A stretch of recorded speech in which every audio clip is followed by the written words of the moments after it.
People don't fear losing someone they can easily replace.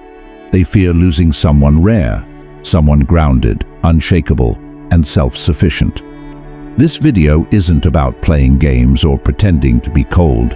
It's about building the kind of presence people respect. It's about cultivating a version of yourself so sharp, so internally anchored, that the idea of losing you feels like a genuine loss. Today, we're breaking down 7 behaviors that create exactly that effect. They're psychological, they're strategic, and they'll change the way people treat you forever. 1. You don't use words to prove value. Most people overtalk to secure approval. They explain, justify, apologize for existing, but you don't. When you speak, it's measured, and when you don't, it says more. Silence, used correctly, is psychological leverage. It forces people to feel your absence and respect your boundaries. Marcus Aurelius wrote, "If it's not right, don't do it. If it's not true, don't say it." That's the standard. You're not performing for validation. You're not chasing attention. You speak with intent, and that precision forces others to weigh your words more heavily. The truth is, most people waste their breath trying to be liked. But when you speak less and do more, you become an anchor, not a noise. That shift makes people fear losing you, not because you're loud, but because your silence has gravity. 2. You're unavailable to chaos. People feel safe around you, but they can't control you. That's power. When someone's gossiping, you go silent. When others panic, you stay composed. And when drama comes knocking, you don't even answer the door. That distance, measured and deliberate, makes people realize they can't pull you into their mess. Stoicism isn't about being numb.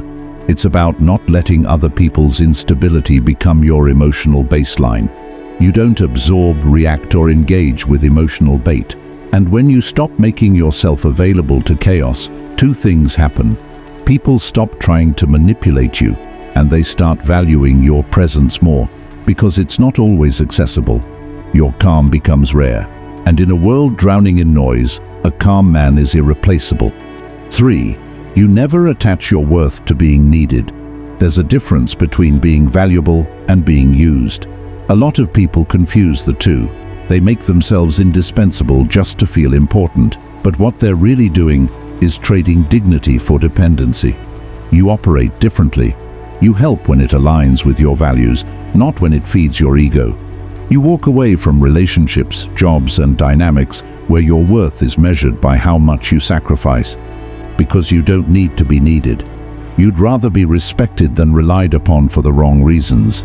This mindset terrifies people who benefit from your self-neglect. When they realize you'll leave, even if they need you, they start treating you with the kind of seriousness they should have shown all along. That's the paradox.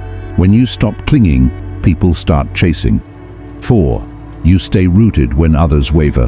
When things fall apart, most people crumble. They spiral, panic, or look for someone to blame. You don't. You ground yourself. You breathe, you observe, and when you do move, it's intentional. That steadiness in uncertainty makes people gravitate toward you. Seneca wrote, "We suffer more in imagination than in reality." You understand this deeply. You don't waste time drowning in hypotheticals. You deal with what's in front of you. No flinching, no drama, no panic-laced decisions. That kind of poise creates gravitational pull. People trust you in crisis. Not because you talk a big game, but because you've trained your nervous system to be still when others are breaking. That calm authority. It makes people afraid to lose you, because they know that when things get dark, you're the one who doesn't disappear. 5.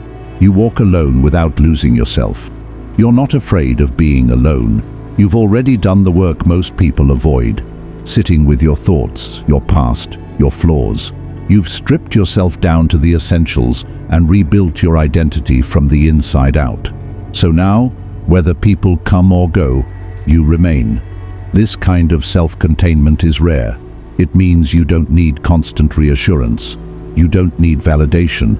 You're not performing for love, approval, or proximity. You know who you are, and that confidence doesn't spike or collapse based on who's around. That unsettles people. They're used to being the center of someone's emotional life. But when you no longer orbit them, when you don't chase or cling, they feel the shift. They sense that you're complete with or without them. And suddenly, the fear of losing you becomes very real. 6. You uphold boundaries that bite. Most people set boundaries that are soft, negotiable, or easily bypassed. Yours have teeth. You don't just say no, you enforce it. When someone crosses a line, you don't repeat yourself. You remove access, not out of anger, but principle. Stoicism teaches that peace comes from within, not from being liked or accepted or understood. You live that truth. If someone can't respect your space, your time, or your standards, they lose the privilege of proximity. It's not personal, it's policy, and that's what creates weight. People fear losing you not because you threaten them, but because they know the line is real. Cross it, and the door closes. No tantrums, no theatrics, just silence. That clarity, backed by action, is rare. And anything rare is respected. 7. You live with a sense of inner mission. You're not floating through life waiting for something to happen. You have a direction, a daily rhythm, a code, and it's not performative, it's sacred. Whether it's raising your kids with discipline, building a business with integrity, or just showing up as a man with principle, you live with purpose. Quietly, consistently, without applause. People who drift through life are both drawn to and intimidated by that kind of presence. It reminds them of what they're avoiding: accountability, direction, and self-respect. But more than anything, it makes them feel your value. Because men with mission don't get replaced. They're not easy to find. They're not easy to keep. And when they disappear, the absence echoes. That's what makes people fear losing you.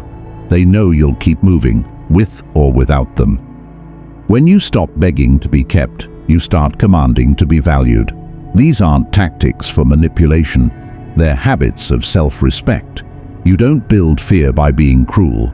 You build it by being unshakable, by creating a life so intentional that anyone who loses you knows they won't find your equal again.